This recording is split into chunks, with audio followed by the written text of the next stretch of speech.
Okay, Hilary, we Hi. have a few questions that have been asked on the website. The first one is from Derek Rochell, who has asked a question on inequality in society. What can you do to deal with financial exclusion? Well, the first thing we can do is to persuade the banks and the other financial services companies to enable people to access their services. So that's about low-cost bank accounts. Secondly, we should support credit unions. In Leeds, we've got a terrific credit union that is growing. Thirdly, we need to do something about the fact that poor people often pay more for services because they are poor. And a really bad example of that is prepayment meters for gas and electricity, where poor people face the highest charges. So we've got to tackle all of those things if we're going to lift some of that burden of financial exclusion from too many of our people.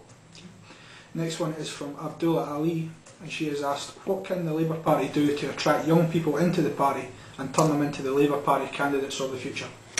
Well, I think above all to talk about ideas and policies and great causes, because young people are just as interested in the state of the world and politics as they've ever been, but they don't join political parties in the same way.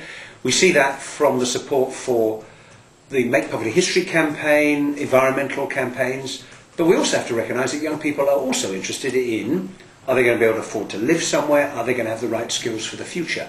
We've got to listen to young people more because they've got experience, they've got a view to contribute, and if they see politics as responding to their concerns, then I think they're going to respond by supporting Labour. Okay, and the next one is from Carrie Mahmood, and she asks, what can the party do to foster a strong and sustainable local government base? Well, the first thing we've got to do is win back all those council seats that we've lost, because we've lost good councillors, and councillors are the lifeblood of the party, along with other active people on the ground, because we need people in communities listening to people, hearing the arguments and responding with Labour politics. Secondly, we've got to give people greater responsibility over what happens in their own communities, because local government, I was a councillor for 20 years, it's a sea of innovation and good ideas, and I think people want greater influence over the community in which they live, whether it's policing, what happens to the rubbish, dealing with other problems that they face.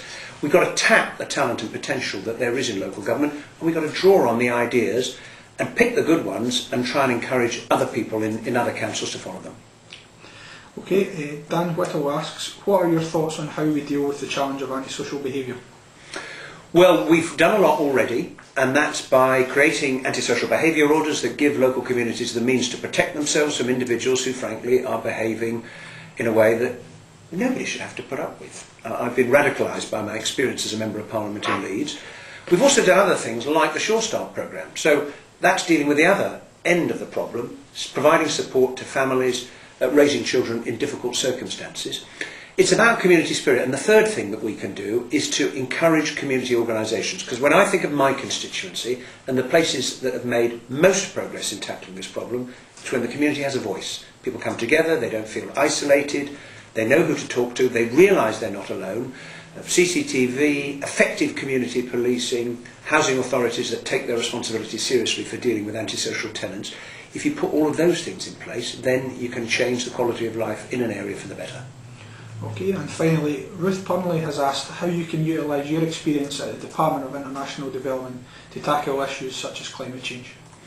Well, climate change is going to affect most the poorest people in the world. Already it's doing so. Every year people die in the developing world as a result of climate change, enough to fill the Albert Hall 38 times over. This is an issue of global justice, because the rich world is using more than our fair share of the Earth's resources. What do we need to do? One, we need a new international agreement. We've got to persuade the largest emitter, the Americans, that there's a problem. We've got to bring China and India in.